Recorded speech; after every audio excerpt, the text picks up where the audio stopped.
bendiga, amados hermanos. Qué gran placer el podernos ver todos y poder servir al Señor y glorificarle en este día, y que Dios sea honrado y glorificado. Y por sobre todas las cosas, hermanos, que Dios se sienta agradado de lo que hacemos, que lo que estamos haciendo es poder confraternizar, hermanos, y celebrar este culto, y que sea en honor a Él. Y eso lo hace también el Espíritu Santo. Abra su Biblia, hermanos, en el libro de Efesios, en el capítulo 4. Vamos a leer algunos versículos. Y que el tema principal aquí, hermanos, que vamos a hablar es la unidad de la iglesia. Ese es el tema principal, lo que nosotros vamos a tratar en este día. Hoy día tenemos la Cena del Señor, o la Santa Cena, como usted quiera llamarle. También, hermanos, que es algo sumamente importante, y esto trae consagración también a nuestras vidas. Integridad, santidad, el de buscarle al Señor. ¿La encontró? Entonces, puesto en pie, hermanos, vamos a leer algunos versículos. Cuando leamos, hermanos, esté pendiente de lo que dice el texto, porque de esos textos vamos a hablar en esta hora. Yo no sé cuál versión es esta, la Reina Valera. ¿Cuál es? De las Américas. Entonces vamos a leer de las Américas. Yo también tengo acá de las Américas. Yo pues, prisionero del Señor, os ruego que viváis de una manera digna de la vocación con que habéis sido llamados, con toda humildad y mansedumbre, con paciencia, soportados unos a otros en amor, esforzado por preservar la unidad del Espíritu en el vínculo de la paz. Hay un solo cuerpo y un solo Espíritu, así como también vosotros fuisteis llamados en la misma esperanza de vuestra vocación. Un solo Señor, una sola fe, un solo bautismo, un solo Dios y Padre de todo, que está sobre todos, por todos y en todos. Pero a cada uno de nosotros se nos ha concedido la gracia conforme a la medida del don de Cristo. Por tanto, dice, cuando ascendió a lo alto, llevó cautiva una hueste de cautivos y dio dones a los hombres. Esta expresión ascendió, ¿qué significa? Sino que él también había descendido a las profundidades de la tierra. El que descendió es también el mismo que ascendió mucho más arriba de todos los cielos para poder llenarlo todo. Y él dio a algunos ser apóstoles, a otros profetas, a otros evangelistas, a otros pastores y maestros, a fin de capacitar a los santos para la obra del ministerio, para la edificación del cuerpo de Cristo, hasta que todos lleguemos a la unidad de la fe y del conocimiento pleno del Hijo, a la condición de un hombre maduro, a la medida de la estatura de la plenitud de Cristo, para que ya no seamos niños sacudidos por las olas y llevados de aquí para allá por todo viento de doctrina, por astucia de los hombres, por las artimañas engañosas del error, sino que hablando la verdad en amor, crezcamos en todos los aspectos en aquel que es la cabeza, es decir, Cristo, de quien todo el cuerpo está bien ajustado y unido por la cohesión con las coyunturas proveen. Conforme al funcionamiento adecuado de cada miembro, produce el crecimiento del cuerpo para su propia edificación en amor. Amén. Hasta ahí vamos a leer el versículo 16. Tome asiento.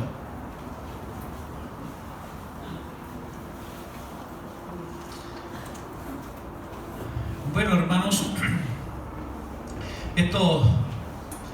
sobre todo estos meses, estos días, estas semanas que han pasado atrás, hemos vivido momentos tristes en la historia de nuestro país. Vemos el mundo muy convulsionado, un estallido social, toda la gente reclamando sus derechos. Y la verdad es que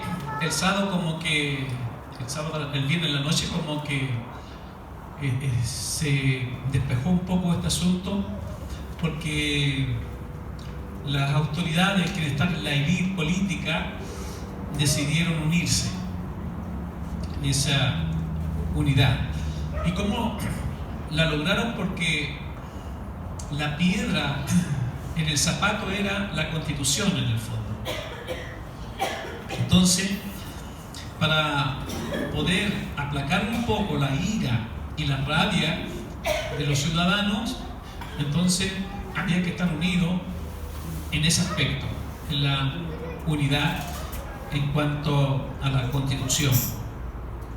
Pero quiero hacer un comentario, hermano, como personas tan distintas, como personas con ideologías tan diferentes, y que hace unas pocas semanas eran enemigos irreconciliables, pueden llegar a una unidad y terminar abrazados todos en un solo objetivo, que es hacer una nueva Constitución. Gloria a Dios. Y eso lo hacen sin el Espíritu Santo. Lo que Pablo trata de explicar acá, hermano, es también llegar a la iglesia, a la unidad. Cuando le escribía a Éfeso, hermano, no está escribiendo porque la iglesia tiene unidad. Lo que Pablo está viendo es que la iglesia no tiene unidad. La gente se identifica con algunos sectores dentro de la iglesia. No todos están bajo ese mismo parámetro, no todos están bajo la misma doctrina, no todos tienen el mismo carácter, no todos son maduros en el Señor. Hay pelea, hay problemas dentro de la iglesia, hay desórdenes dentro de la iglesia. Por tanto, hermanos, hay un problema. La falta de afabilidad, la falta de personalidad también, hermanos, y de la sociabilidad, que muchas veces no se ve en nosotros. Somos poco sociables, la verdad es eso. Entonces de eso quiero hablar un poco, porque el apóstol Pablo apunta aquí, hermano, a tener esas características. Y que debemos tener algunos fundamentos que son esenciales para la unidad de la iglesia. Así que a partir del capítulo 4 del libro de los Efesios, entonces el apóstol Pablo expresa en su carta los nuevos valores que se quieren de ella, es decir, que el hombre debe no solamente oír y ver cuáles valores se esperan, sino también es menester que los ponga en práctica, como decía el hermano anciano Ariel, ¿cierto? Porque podemos tener un amplio conocimiento de la teología, hermano, pero si no están en práctica aquellas cosas, no sirven de nada. ¿Se entendió? Entonces, si tenemos el conocimiento, tenemos que ponerlas en práctica. Pablo explica a través de este libro, hermano, cómo debemos poner en práctica muchas de las cosas para mantener la unidad, que son los pilares fundamentales en la iglesia, algunas cosas que él describe. El hombre cristiano ya tiene determinado lo que él está explicando acá, su llamado. Dios es el que lo llamó. Y ya está determinado Dios para la unidad de la iglesia en la historia a través del Señor Jesucristo, el cual murió y resucitó por los pecadores, para así crear un nuevo hombre y una nueva mujer y una mejor humanidad. A partir del capítulo 4, entonces, vemos en el libro allí. El hombre cristiano tiene y está determinado lo que debe hacer según el llamamiento que él dice, según el llamamiento que Dios dio, divino. Esto es para el cristiano real, auténtico, cómo debe comportarse, cómo debe actuar. Lo que el hombre haya recibido, el llamado del Señor por medio de la palabra y de toque del Espíritu Santo conforme a este hombre que se ha llamado, debe comportarse ahora como es digno, de la manera en que el Señor le llamó.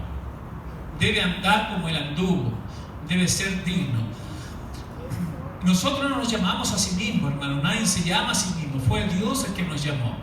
Fue Dios, hermano, que a través del Espíritu Santo nos hizo entender y venir a los pies de Jesucristo, para que seamos parte del cuerpo de Cristo. Pero cada uno ahora, conforme a ese llamamiento, debe andar como Él anduvo. Debe andar con la manera como es digna de un hijo del Señor. Así que, por otro lado, el pueblo de Dios es llamado a ser un pueblo en el cual debe manifestar una unidad. Y como es llamado a ser un pueblo sagrado, debe expresar pureza. La unidad y la pureza son las dos grandes características que debe exteriorizar la iglesia.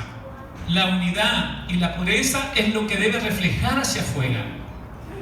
No es que lo refleje solamente afuera, sino vivir en esta unidad y en la pureza.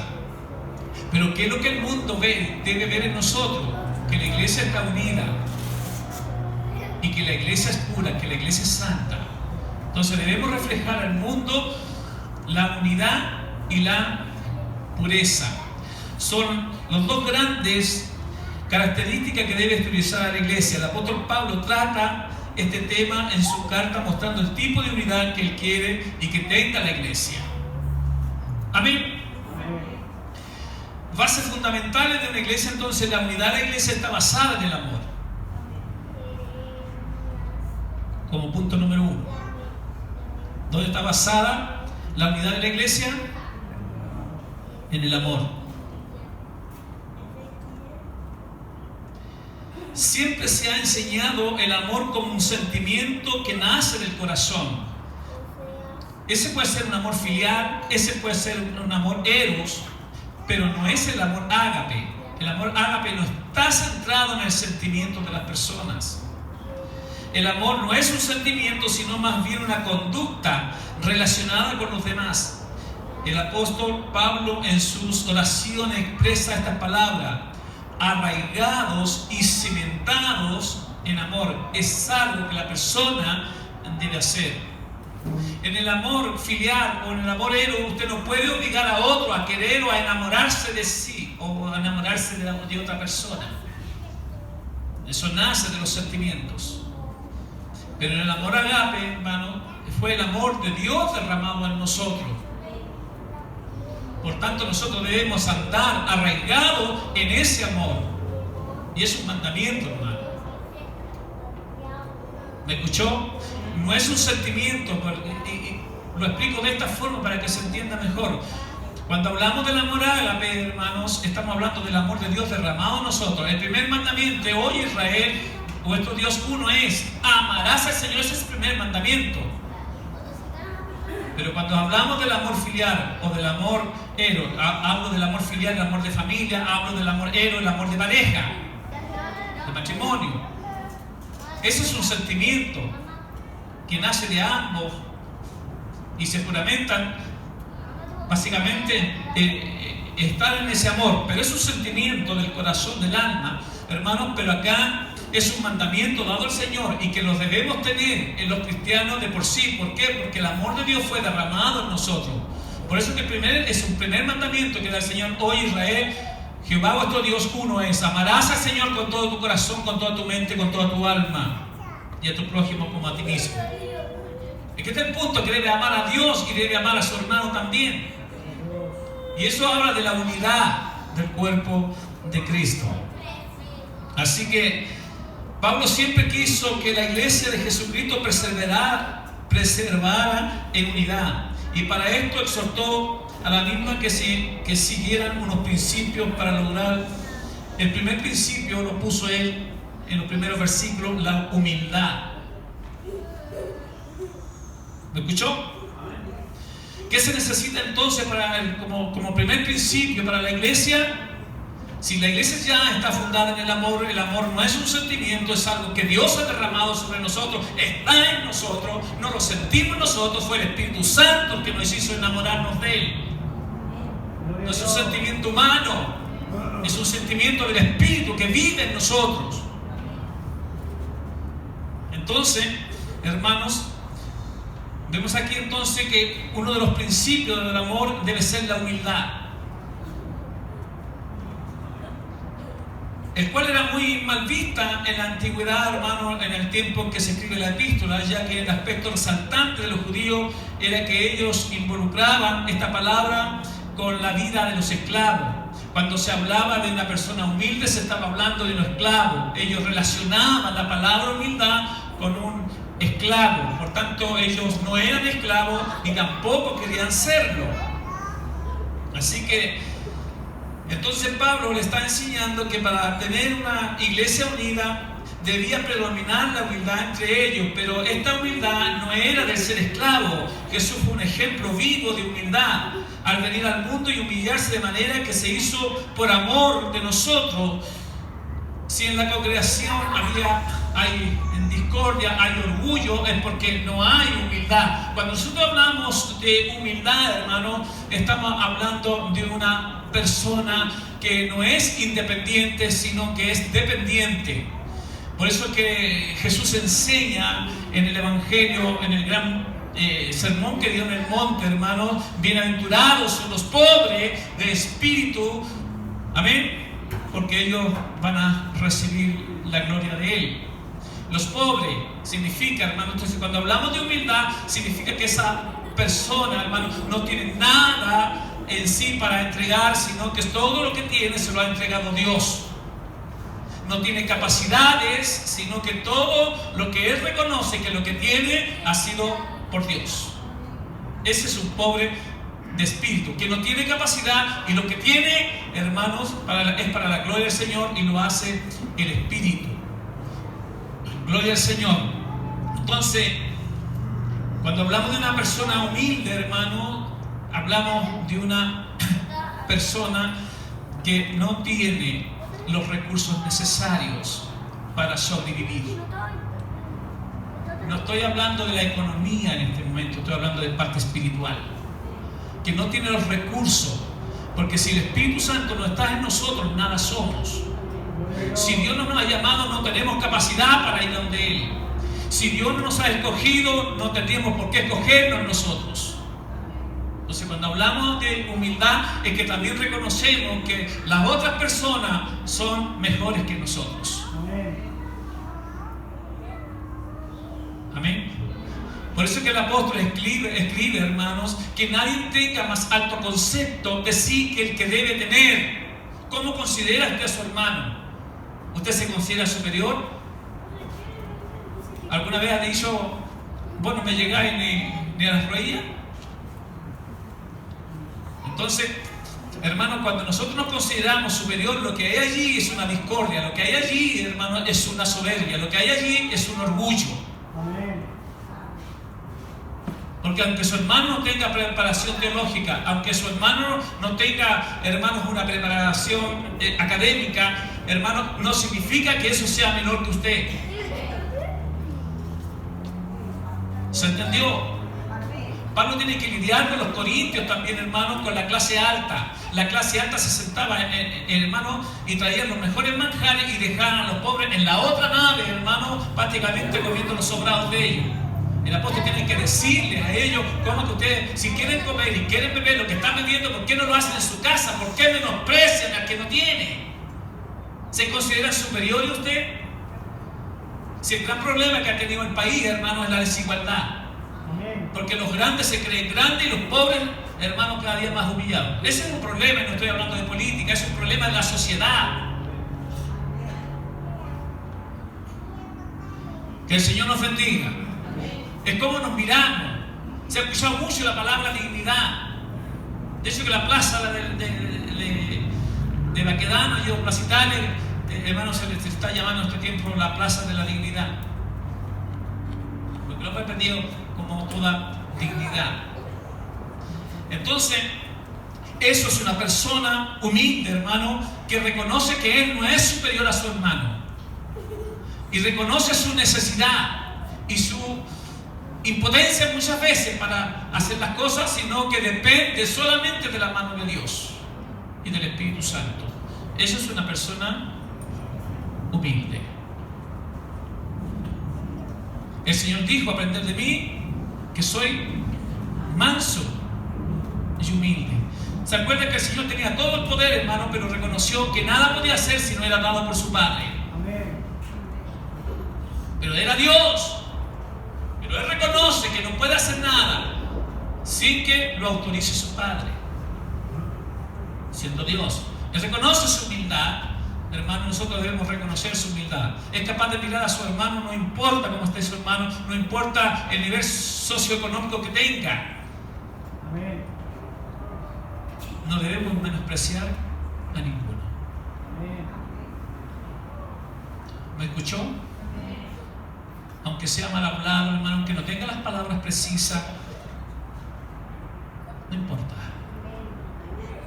Es su hermano. Yo siempre me recuerdo, hermano, y muchos de ustedes conocieron a mi hermano Jorge, ¿cierto? Él era una persona alcohólica y que vivía botado generalmente en la calle y muchas veces se paraba en la iglesia de meter fuera. Ahí a pedirle plata a los hermanos, o a veces botaba ahí. Jorge.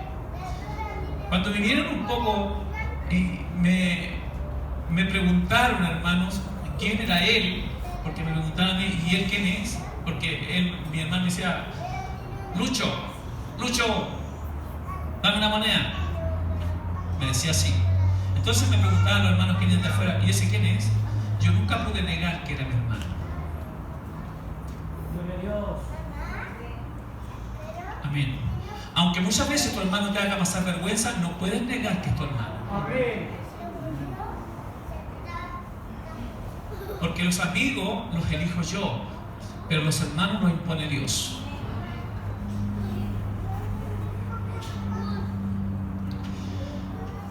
Así que la humildad debe estar presente en todo creyente. Seguido de esto, el apóstol menciona también la mansedumbre. El filósofo Aristóteles consideró la mansedumbre como la forma de moderación. Una persona mesurada. Dicen los griegos que el mayor pecado, eso lo dijeron los filósofos, el mayor pecado que tienen los griegos es el desmesurado. Ellos consideran que el mayor pecado que puede cometer un hombre es el desmesurado. O sea, significa destemplado.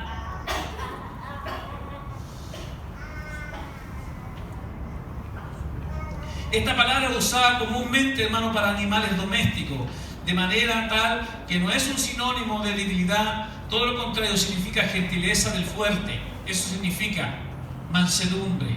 Por eso cuando en el campo todavía se desarrolla, hermanos, cuando se habla de amansar caballos, ¿cierto? Significa domesticar, que sea pasivo, que se pueda montar un caballo y que no corcovee. Entonces Jesús mismo se consideró de que había que aprender de él porque él era manso y humilde. Así que el decir esa fuerza que está bajo de todo control.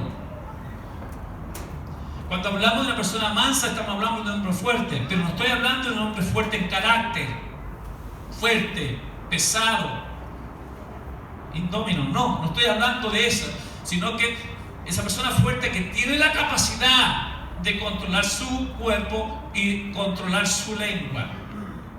Gloria a Dios. Es una persona mesurada, es una persona templada, es una persona mansa, mansedumbre, que puede y que tiene control y que no pierde, como decimos en el campo, los estribos. Mansedumbre. Así que otros ingredientes para la unidad allí es la paciencia. Una persona que posee esta cualidad tiene la capacidad también de soportar a su hermano, aun cuando su hermano lo desafíe muchas veces y le provoque problemas. Así como nuestro Dios mostró paciencia a través de nuestro Señor Jesucristo, en las palabras tenemos muchos versículos en los cuales el Señor nos enseña que debemos soportarnos, como dice su palabra, debemos soportarnos unos y a otros y edificándonos unos a otros. No puedo soportar a este hermano. ¿Ha escuchado eso? Me cae mal este hermano. No pasa tu hermano. Esa frase no debe estar en un hijo de Dios.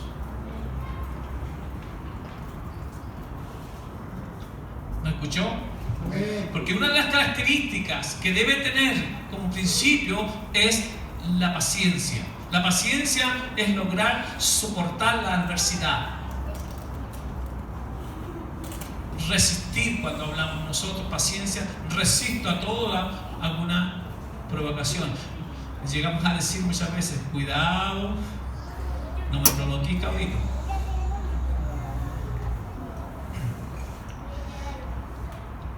Fue el Señor que murió, hermano, para darnos a nosotros estas características. Estas características no son innatas de nosotros. Estas características proceden del Espíritu Santo que vive en nosotros. Cuando estas cosas están en nosotros, y ahí lo vamos a ver un poco más adelante, significa eso que nosotros somos inmaduros, que no hemos llegado todavía a la madurez y que tenemos necesidades de cosas de alimento poco sólidas, porque no hemos madurado. No significa que usted no sea hijo de Dios, hermano, sino significa que usted es inmaduro. ¿Se entendió eso?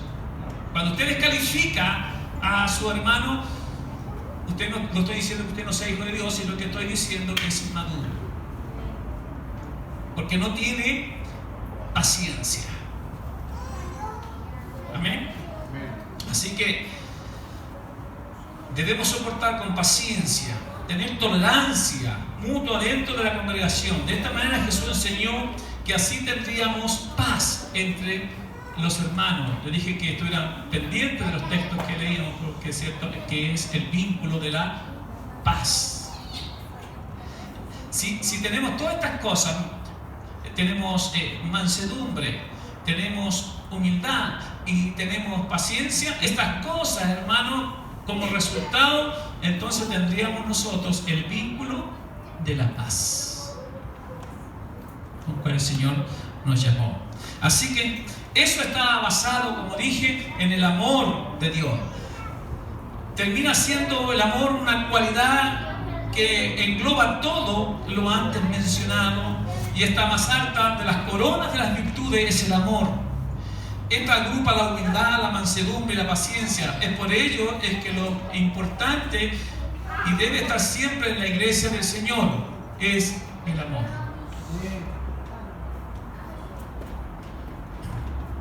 Que el Señor nos ayude. ¿Le han dicho a usted alguna vez: no me gusta tu iglesia porque allí no hay amor?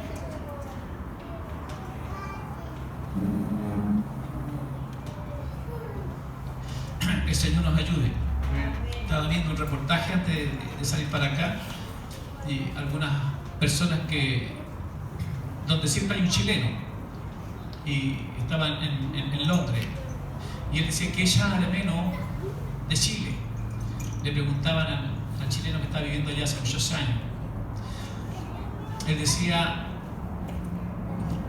hay cosas, por ejemplo, en Chile que se ven muy mecanizadas. Por ejemplo, la educación acá en Chile, todos quieren ser ingenieros, todos quieren ser constructor civil, quieren ser arquitecto, y todo el mundo lucha allá, digo, porque como es un país nuevo prácticamente, siempre se está construyendo. Aquí está todo construido, decía él.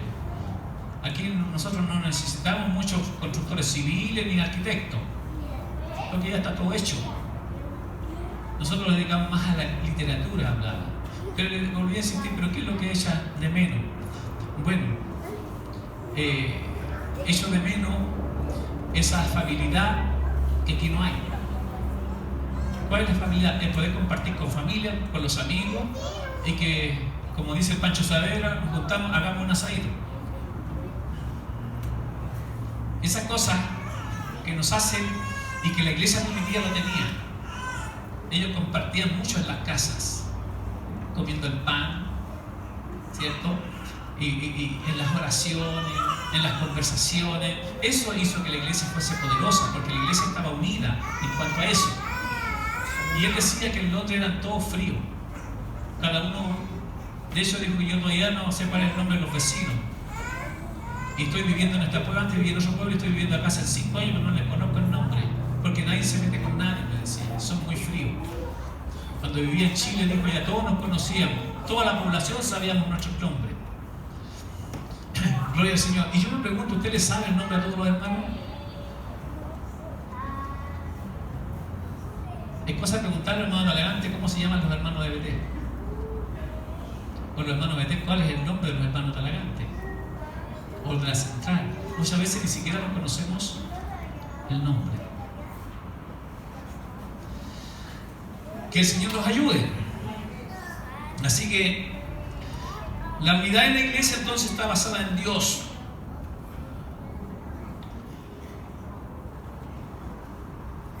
¿Por qué hay un solo cuerpo? Dice Pablo.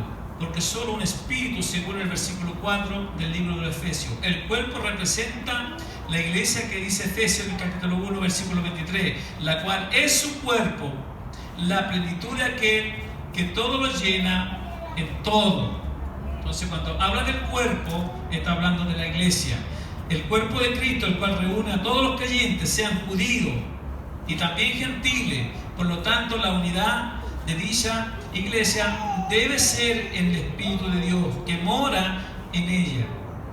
Todo un cuerpo mediante el bautismo, como bien lo dice 1 Corintios 12:13, porque por un solo Espíritu fuimos todos bautizados en un cuerpo, sean judíos, sean griegos, sean esclavos, sean libres, y todo se nos ha dado de un mismo Espíritu.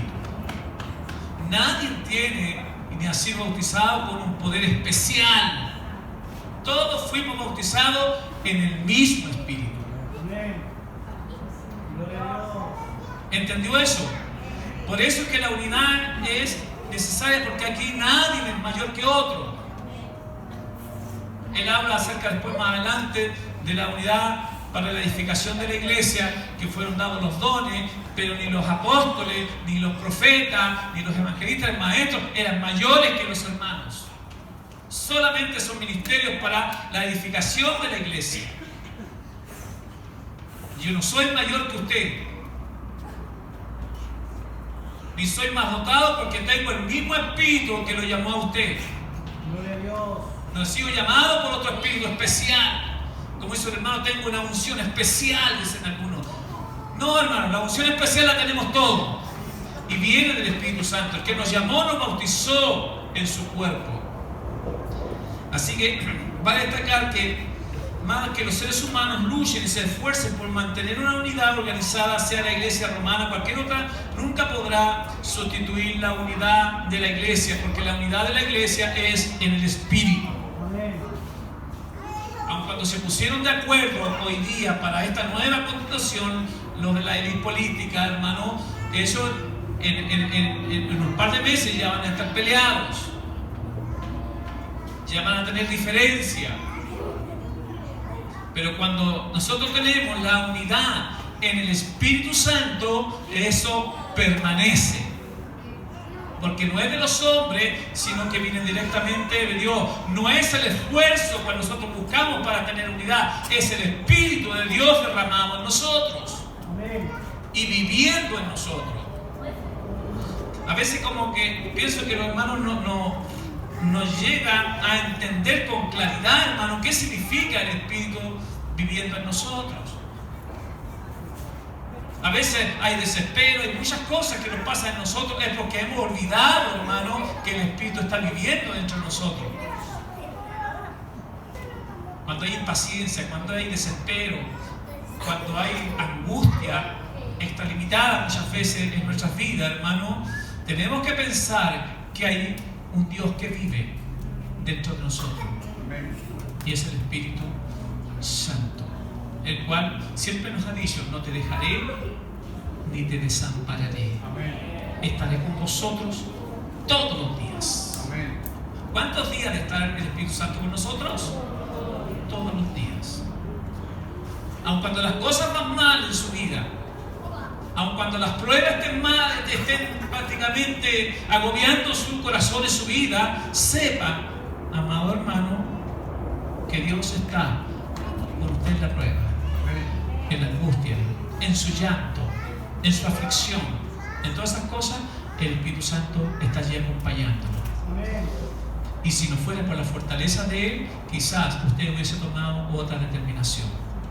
Pero es el Espíritu Santo el que nos mantiene.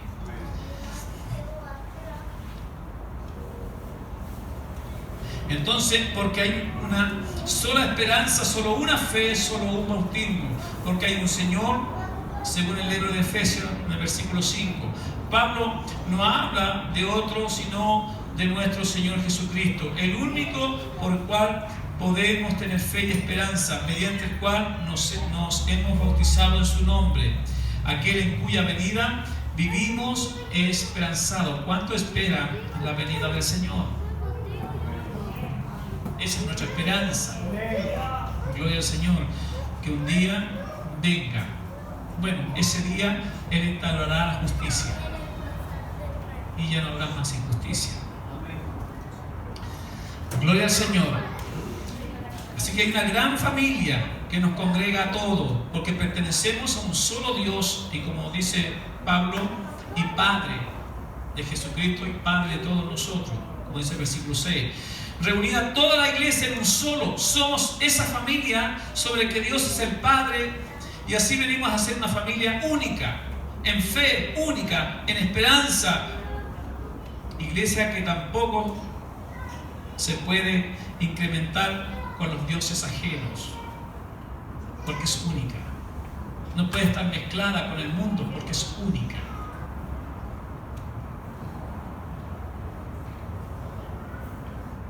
Porque hay un solo Dios, no hay más dioses. No hay figuras.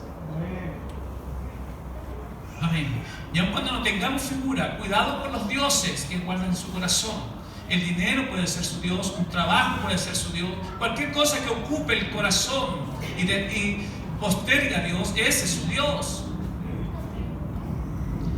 Así que la unidad en la iglesia está basada en la diversidad de ministerio. Amén. No en la diversidad de doctrinas, sino en la diversidad de ministerios. Está basada allí la unidad.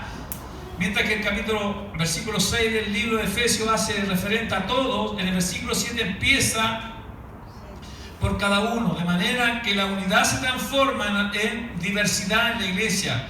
Con eso Pablo enseña que la unidad no debe ser malentendida como analogía, como si cada cristiano es un clon de otro. Usted no puede pretender que el hermano sea igual que usted.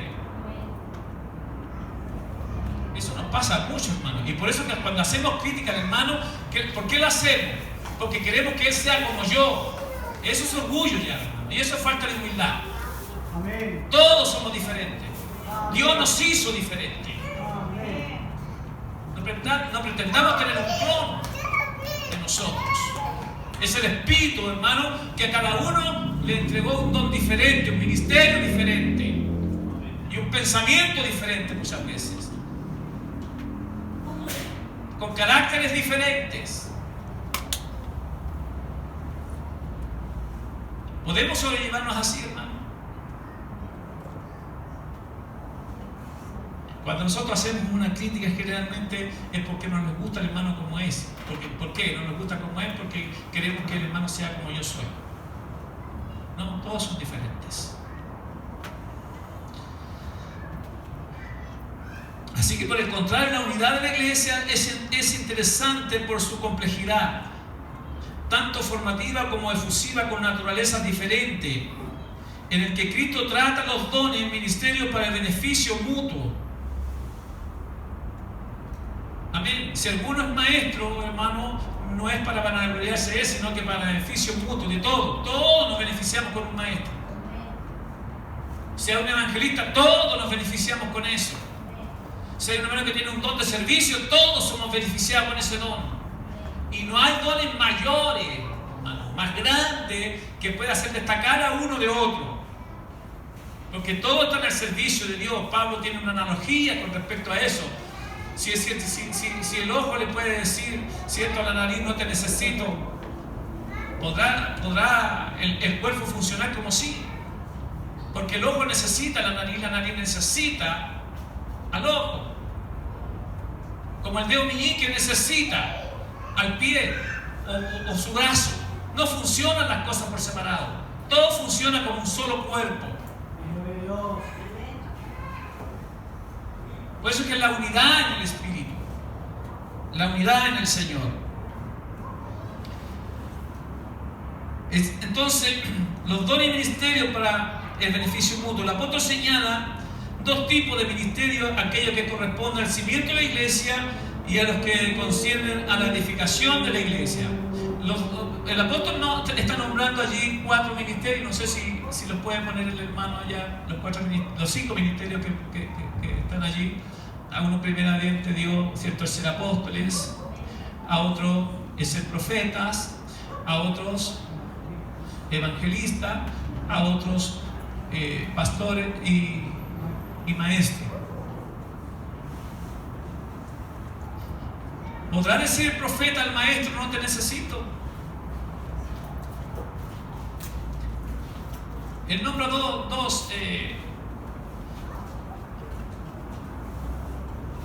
que son para beneficio, hermanos, de la iglesia.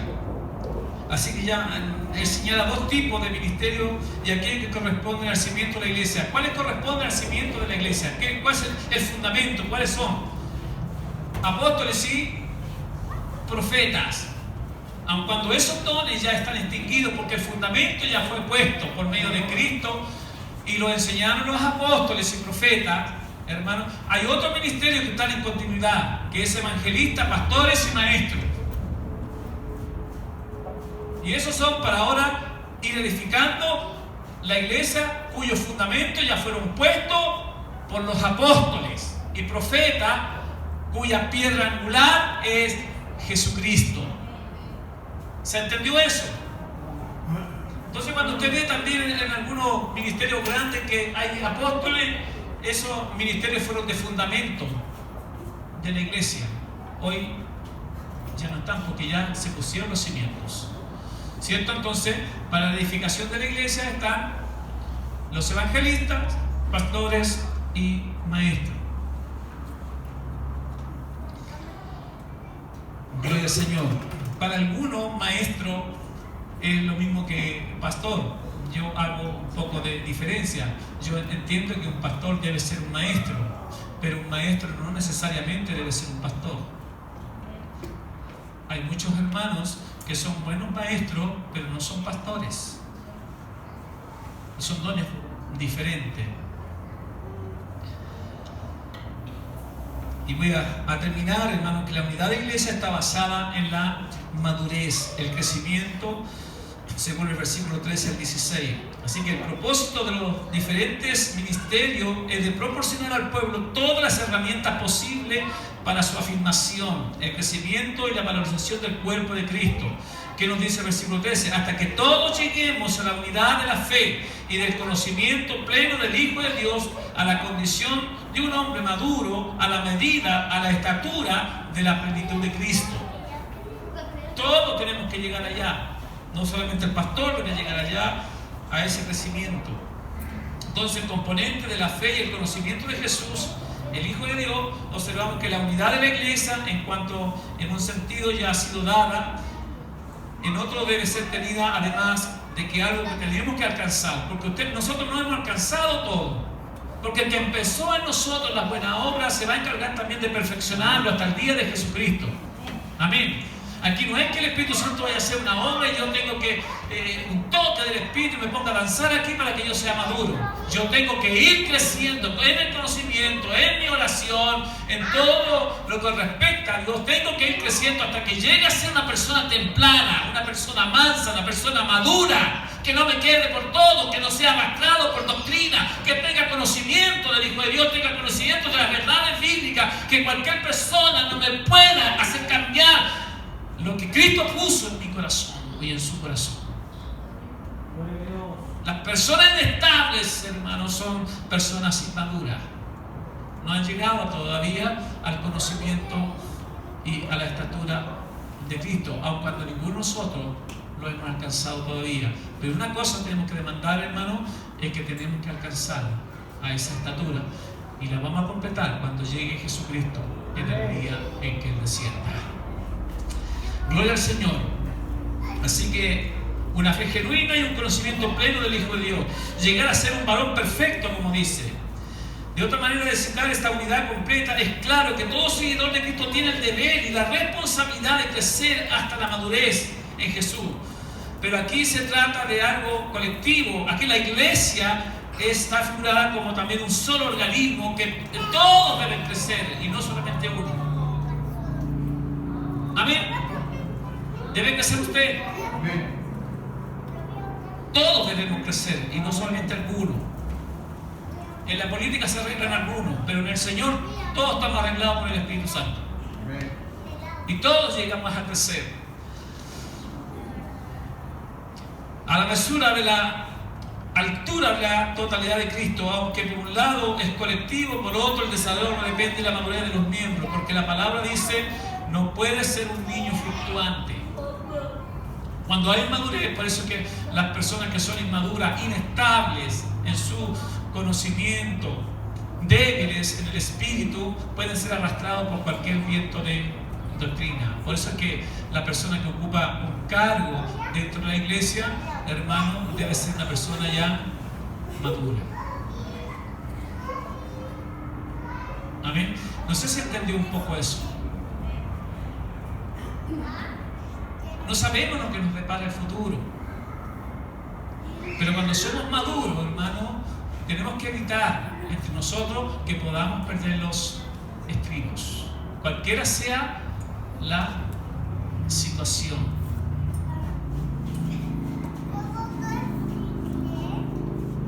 Gloria al Señor. En este momento, Satanás mismo ha atacado mucho a la iglesia, hermano. Y le ha atacado de una manera devastadora, hermanos, y sobre todo en los matrimonios, donde sabe Satanás pegar donde les duele a nosotros, hermanos, que es la familia. Y allí pega. Sabe que destruyendo la familia también destruye la iglesia. Amén. Por eso es que es importante entender lo que significa la unidad en el espíritu en la iglesia, porque esas cosas nos hacen crecer como familia, nos hacen crecer con los hijos, ¿cierto?, que están dependiendo de sus padres, el respeto. Podamos tener diferencias entre la familia, pero jamás se debe perder la cordura. Se debe ser templado para eso. Amén. Gloria al Señor. ¿Quién no ha tenido problema en el matrimonio? Los casados. ¿Alguna vez han tenido algún problemita ustedes? Hay dos hermanas que han tenido problemas. Todos lo hemos tenido. ¿Para qué estamos con dos hermanos? Si somos sinceros, todos hemos vivido tiempos muy difíciles dentro del matrimonio. Amén. Y por eso vamos a alargar todas las uñas.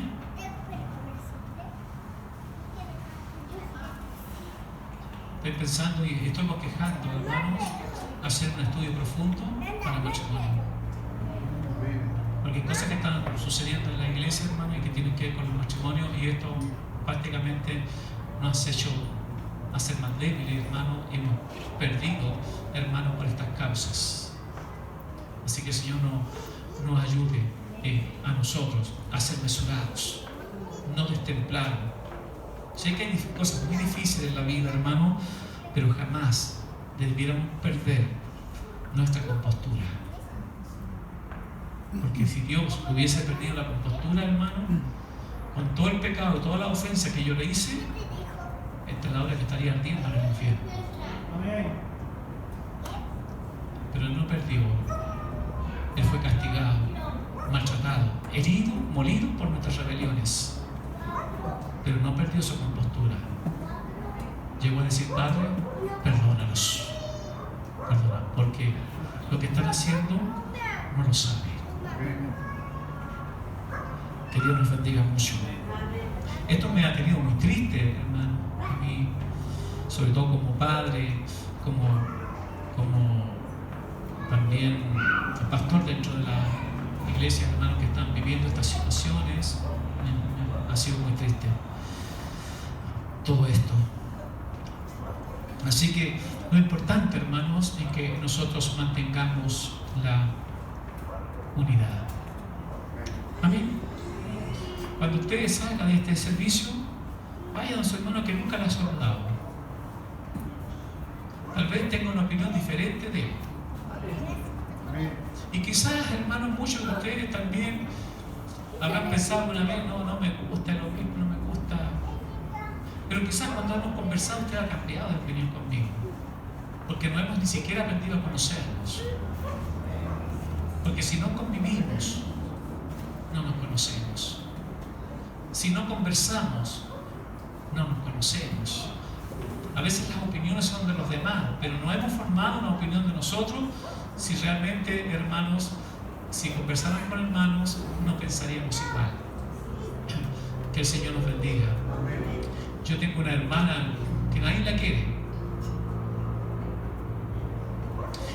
Y una vez cuando dijeron, la hermana del pastor Luis, la hermana Irene, pero más pesada que nada que llave, dijeron algunos hermanos. Y el otro hermano le dijo, bueno, yo tenía la misma opinión, pero conversando con ella es distinta. Es distinta. Si hasta a mí me caía pesando, hermano, que era mi hermana. Pero hay muchas cosas que son noblezas de ella. Hay muchas cosas que ella tiene que yo no las tengo. Entonces, la verdad es que no somos perfectos. ¿Me escuchó? No somos perfectos. No lo seremos, hermano, hasta que Cristo venga. Entonces tenemos que aceptarnos con nuestras imperfecciones y amarnos, porque toda la unidad de la iglesia está basada en el amor. Punto importante. Póngase de pie.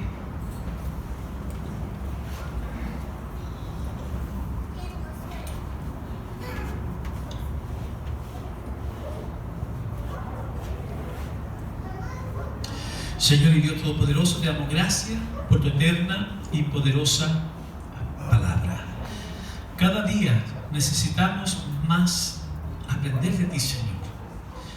Dependemos de tu consejo, dependemos de tu exhortación, dependemos, Señor amado, que tú nos abras un horizonte, ver las cosas porque aún nos queda ceguera, Señor, como tú las ves. Ayúdanos a eso, Señor, y ayúdanos a mantener la unidad en la fe. Gracias, Jesús.